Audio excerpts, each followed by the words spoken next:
একমাত্র হাউসওয়াইফরা পারে নিখুঁতভাবে 10 দিক সামলাতে। রাধে রাধে বন্ধুরা, তোমরা সবাই কেমন আছো? আশা করছি তোমরা সবাই ভীষণ ভালো আছো। আমরাও কিন্তু বেশ ভালো আছি। আজ হলো শুক্রবার, তোমাদের সবাইকে সাথে নিয়ে আজকের ব্লগটা শুরু করলাম। সাথে থেকো, আশা করছি আজকের ব্লগটাও তোমাদের বেশ ভালো লাগবে। তো সকাল সকালই না টিফিন বানাতে লেগে পড়েছি।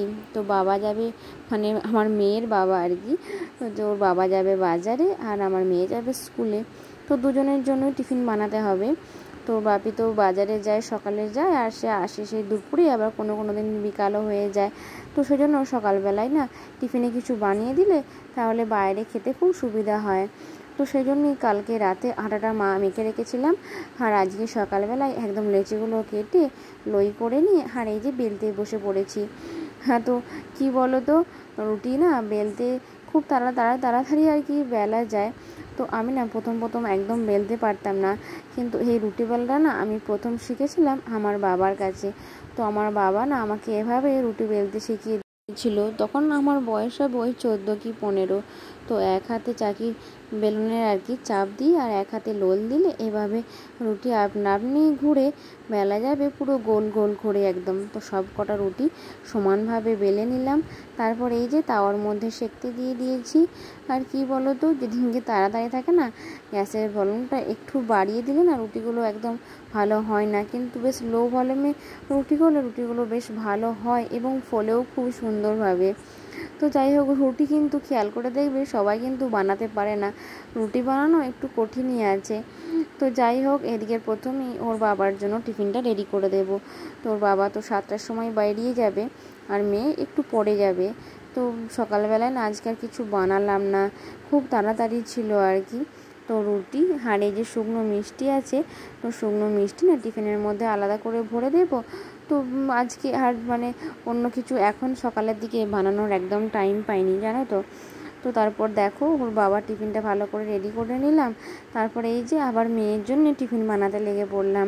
তো মেয়ে তো আর মিষ্টি দিয়ে রুটি খাবে না, মেয়ের জন্য কিছু বানাতেই হবে। তো আর কিছু আলু ভাজা বা অন্য কোনো তরকারি বানালাম না। এই যে কড়াইয়ের মধ্যে পেঁয়াজ দিয়ে দিয়েছি, এর মধ্যে নুন হলুদ দিয়ে দিলাম। আর কি বলো তো, এরপর না রুটিগুলো কেটে গোল গোল করে কেটে রেখেছিলাম, আর একটু সামান্য পরিমাণে নুন হলুদ আর একটু পাস্তা মশলা দিয়ে দিয়েছি। তাহলে না খেতে বেশ টেস্ট হবে, আর এটা খাওয়ার জন্য অন্য কোনো তরকারি বা চাট লাগবে না। এবং কি বললো তো, এই যে পেঁয়াজের একটা সেন্ট আর একটা মশলার বাসনা, মানে এটা মানে টেস্টিও হবে আবার পুষ্টিকরও হবে। তো যাই হোক, মেয়ের জন্য এদিকে রুটিটা ভেজে দিলাম। আর এভাবে না রুটি ভাজা খেলে বেশ খেতেও ভালো লাগে যেমন তেমন, পেটও কিন্তু ভরা থাকে অনেকক্ষণ।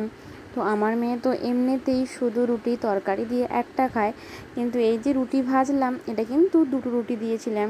কিন্তু কি বলো তো, মেয়ের বরঞ্চ আর একটা দিলেও ভালো হতো আর কি। তো এই রুটি ভেজে দিলে আমার মেয়ে 3টে খেয়ে নেয় আর কি। তো যাই হোক, 2টো রুটি আপাতত ভেজে দিলাম। তো মেয়ে তো সকালবেলায় না আজকে চা খায়নি, মানে এসব করতে করতে আর চা বানানোর সময় হয়নি। তো আমার জন্য একটু অল্প করে চা বানিয়ে নিলাম, আর ওর বাবার জন্য আর কি। তো মা সকালেই দুধ চাটা রেডি করে রেখে দিয়েছিল, ওর বাপি খেয়ে চলে গেছে। আর এটা আমার জন্য 1 কাপ মতো র চা বানিয়ে নিলাম। তো এরপর কি বলো তো, চা মুড়ি খেয়ে নিয়ে এই যে কাজে লেগে পড়েছি। প্রথমেই আমার ঘরটা থেকেই শুরু করব, কেননা ছেলেকে তো এরপর খাইয়ে ঘুম পাড়াতে হবে। তো বিছানা বাগিয়ে নিচেটা ঝাঁট দিয়ে নেব। তো তারপর ছেলেকে তো এখন নিচেতেই বিছানা করে শোয়, তো নিচেটা না পরিষ্কার করে নিলে না অসুবিধা হবে। তো তারপর বিছানাটা ভালো করে ঝেড়ে নিয়ে খাটটা একটু সুন্দর করে মুছে দিলাম। তো এদিকে যে পর্দার যে স্টিলগুলো আছে এগুলোও একটু পরিষ্কার করে মুছে নিলাম, দিয়ে জানলাগুলো একটু খুলে দিলাম। আর সকালবেলা না জানলাগুলো একটু খুলে দিলে বেশ ভালো লাগে, আলো আর রোদ আসে বেশ রুমটার মধ্যে। তো দেখো এদিকে আমাদের রান্নাঘরটার ভিতরে না পূব দিক থেকে যে জানলাটা আছে বেশ রোদ আসছে। তো আর সকাল থেকে বেশ ভালোই রোদ উঠেছিল। তারপর অনেক বেলার পর তখন বাজবে 12টা 12:30 দিক করে আবার বৃষ্টি নেমে গিয়েছিল। সেই যে বৃষ্টি নামলো পুরো বিকাল পর্যন্ত বেশ ভালো বৃষ্টি হলো। তো যাই হোক, আমার রুমটা বাগানো হয়ে গেছে, আর যা হোক করে ছেলেকে ম্যানেজ করে রুমটা ঝাঁটও দিয়ে দিয়েছিলাম, কিন্তু তোমাদের সঙ্গে সেটা আর শেয়ার করা হয়নি। তো যাই হোক, তারপর এই রুমে এসে বিছানাটা ঝেড়ে পরিষ্কার করে জানলাটা খুলে দিলাম। তারপর এই যে ঝাঁটটা দিয়ে নিচ্ছি। আর কি বলো তো, সকালবেলায় ঝাঁটপাটা না দিলে না মনে হয় একদম ঘর দুয়ারগুলো পরিষ্কার পরিচ্ছন্ন লাগে না। আর কি বলো তো, আমার তো ছোটো ছেলে নিয়ে কাজ করা, তো সেই জন্যই না সকালবেলায় বেশি মোছামুছি বা পরিষ্কারটা করতে পারি না। তো যখন কেউ আমার ছেলেকে সামলায় বা বাগায় তখন কি বলো তো সময়টা পাই, তো তখন মনে হয় কিছু ঝাড়া মোছা করি, না হলে এমনি আগের কাজগুলো আগে সেরে নেওয়ার চেষ্টা করি। তো তারপর প্রত্যেক রুমে বিছানাগুলো ভালো করে ঝেড়ে বাগিয়ে নিলাম। তারপর এই যে মাজুর বিছিয়ে দিচ্ছি। তো তারপরে এই যে খাটের নিচ থেকে ভালো করে ঝাঁট দিয়ে নিচ্ছি। তো আমার আগের ভিডিওয়ে অর্পিতা লাইফস্টাইল ব্লগ থেকে দিদিভাই কমেন্ট করেছেন, ফার্স্ট লাইক দিয়ে পুরো ভিডিওটা দেখে নিলাম, খুব সুন্দর লাগলো। তো দিদিভাই তোমার কমেন্ট পড়ে আমারও খুব ভালো লেগেছে যে তুমি আমার ভিডিওটা পুরোটা দেখেছো এবং ভালোবেসে কমেন্ট করেছো। তো আমার তরফ থেকে তোমার জন্য রইল অনেক অনেক ভালোবাসা। তো এরপর দেখো ডাইনিংটাও আমি ঝাড় দিয়ে নিলাম। আর দেখতেই পারছো সিঁড়ির মধ্যে একটা বস্তা মতন আছে, তো ওটা না আমার ছেলের জন্য ব্যবস্থা করে রেখেছি, যাতে আমার ছেলে আমার ওই রুমটা থেকে বেরোতেই তো সিঁড়িটা পড়ে ওপরে যাওয়ার, মানে ছাদে যাওয়ার। তো ছেলে কি করে বলো তো, রুমটা থেকে বেরোই না উঠতে যায়, তো সেই জন্যই আর কি ওটা রেখেছি। আর এই যে আরেকটা বস্তা দেখতে পাচ্ছ, এটা না ওই যে সিটে নেই দিয়ে আমি নামলাম ওখানটা দিয়ে রাখি। তো আমি যখন রান্না করতে যাই, ছেলে যখন ঘুমায়, যদি উঠে পড়ে, যদি এদিকে চলে আসে, তো সেই জন্য দুটো সিঁড়ির মুখেতেই আর কি দুটো বস্তা, মানে এগুলো খড় কুড়োনো আছে, তো দুটো বস্তা দিয়ে রেখে দিয়ে এভাবে, যাতে ছেলে সিঁড়িতে না উঠতে পারে। তারপরে এই যে ঝাঁট নোংরাগুলো ছিল সেগুলো কুড়িয়ে বাইরে ফেলে দিয়ে এলাম। তারপরে এই যে এখানে টেবিলটা প্রথমে পরিষ্কার করে মুছে নিচ্ছি। তো এরপর তো মোটর চালাবো, মোটর চালালে বোতলের জলগুলো ভরে নিয়ে না টেবিলের মধ্যে সব বোতল কটা রাখবো, তো সেই জন্যই আর কি টেবিলটা আগে মুছে নিলাম। তো যাই হোক, বোতলগুলো আমি একে একে ভর্তি করছি আর টেবিলের মধ্যে রেখে আসছি।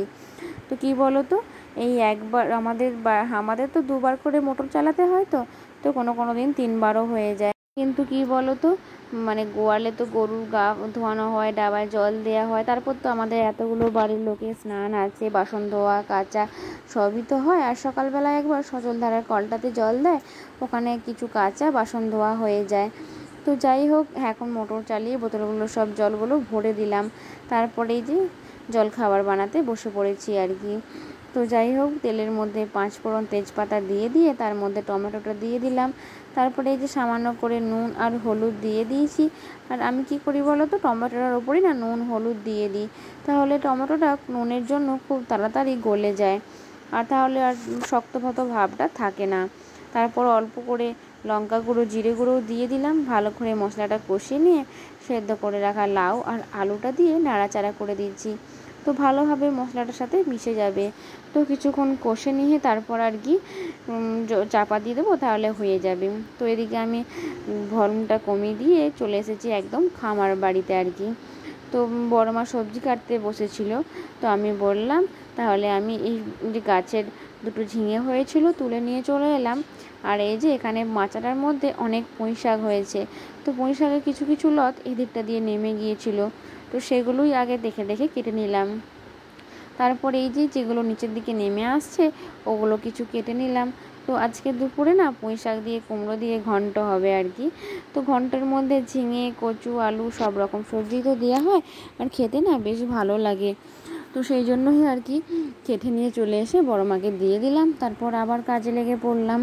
তো প্রথমে মোছামুছি কাজটা করে নিচ্ছি। প্রথমে আগে তো ঝাঁটটা দিয়ে নিয়েছিলাম, তো তারপর জলখাবারটা বানিয়ে নিলাম, না হলে আবার বাজার থেকে জলখাবার নিতে চলে আসবে। তো তারপর দেখো এখানটা মুছে নিচ্ছি, এদিকে আমার কিন্তু জলখাবারটা বানানো হয়ে গেছে।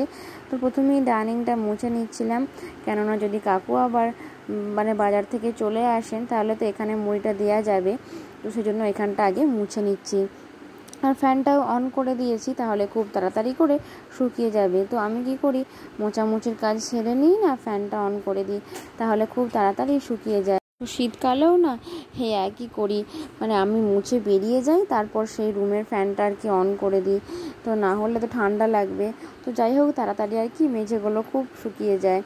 তো আর না হলে দেখবে ভিজে অবস্থা যদি পাওয়া দিয়ে যাওয়া হয় না, পায়ের ছিয়া হয়ে গেলে দেখতে একদম ভালো লাগে না। তো যাই হোক, রান্নাঘরটাও মুছে নিলাম, আর বেসিনের দিকটা বাকি ছিল, তো বেসিনের দিকটা শুকনো করে একটু মুছে দিচ্ছি। তো বেসিনের দিকটা আমাদের বাথরুম আছে, তো ওখানটা থেকে বেশি জলের আনাগোনাটা আর কি বেশি হয়। হাত ধুয়ে যেই হাত ধো এখানটা তো জল পড়ে, তো সেই জন্যই আর কি ওখানটা শুকনো করে মুছে নিলাম। তারপরে যে ছেলে ঘুম থেকে উঠে পড়েছে, ছেলে এখন খেলনা নিয়ে বসে বসে খেলা করছে। তারপর আমি এই যে রুমটা মুছে নিচ্ছি। আর তারপর কি বলো তো, ছেলে ঘুম থেকে ওঠার পর না অনেকক্ষণ সময় আর কি ছেলেকে তো খাওয়াতে হয়, তো খাইয়ে দিয়ে তারপর আবার কাজে লাগতে হয়। তো এই সংসারের কাজের মাঝে ছেলেকে খাওয়ানো, স্নান করানো সবই আছে। তো তারপর জলখাবারের খাবার খেয়ে নিয়েছিলাম। তো আমি আজকে জলখাবারে 2টো রুটি ছিল, রুটি আর কিছুটা মুড়ি নিয়ে লাউয়ের তরকারি ছিল, মিষ্টি ছিল, দিয়ে খেয়ে নিয়েছিলাম। তো যাই হোক, মেয়ে তো টিফিনে খেয়ে এসেছিলো, বাড়িতে এসে আর খায়নি। তো ছেলের দুধ গরম করেছিলাম, তো ছেলেকে তো জলখাবেলায় গরুর দুধটা খাওয়াই, দুধ গরম করেছিলাম, সসপ্যানটা ছিল। আর জেঠু আর কাকুর যে থালাগুলো ছিল সেগুলো সব ধুয়ে নিলাম। তো আজকে জেঠু বাড়িতেই খায় তো রোজ, আর কাকু আজকে বাজার থেকে বাড়িতে খেতে এসেছিলো। তো যাই হোক, সবার খাওয়ার বাসনগুলো ছিল সব পরিষ্কার করে ধুয়ে নিলাম। আর কি বলো তো, আমাদের দেখো কলপাড়ের এদিকটা কেমন শ্যাওলা মতন হয়েছে। তো এদিকটা না গাছের জন্য ওই জলগুলো পড়ে বেশিরভাগই শ্যাওলাটা হয়ে যায়। তো যতই পরিষ্কার করি সবুজ যেন আর কি ছাড়তেই চায় না, আর এই তো বৃষ্টি লেগেই আছে। তো যাই হোক, আমি স্নান সেরে নিয়েছিলাম, স্নান করে নিয়ে এই যে চুল ছাড়িয়ে আর সিঁদুর পরে নিয়েছিলাম, আর অ্যালোভেরা জেল আর কি মুখে মেখে নিয়েছিলাম। তো অ্যালোভেরা জেল ছাড়া আমি কিছু এখন ব্যবহার করি না আর কি। তো যাই হোক, আজকের পুজোটা বড় মাই করেছিল, আমি আর করতে সময় পাইনি। তো এখন তো দুপুরে খাওয়া দাওয়ার সময় হয়ে গেছে। তো দুপুরে রান্না হয়েছিল আলু দিয়ে মাছের ঝাল, আর মাছ ভাজাও ছিল। আর কি বলো তো, এদিকে ছিল করলা আলু ভাতে মাখা, ঝিঙে দিয়ে পোস্ত, আর শুধু জেঠুর জন্য আর কি করলা আলু ভাতেটা মাখা হয়েছে। আর এই যে পুঁই শাকের ঘন্ট হয়েছিল, তোমরা তো দেখলে আমি পুঁই শাক তুলে নিয়ে এলাম। আর ছিল মোছা দিয়ে আলু ভাতে মাখা, আর টিফিনের মধ্যে ছিল কুমড়োর টক। ব্লগটা এখানেই শেষ করলাম, আবার দেখা হবে নেক্সট ব্লগে। রাধে রাধে।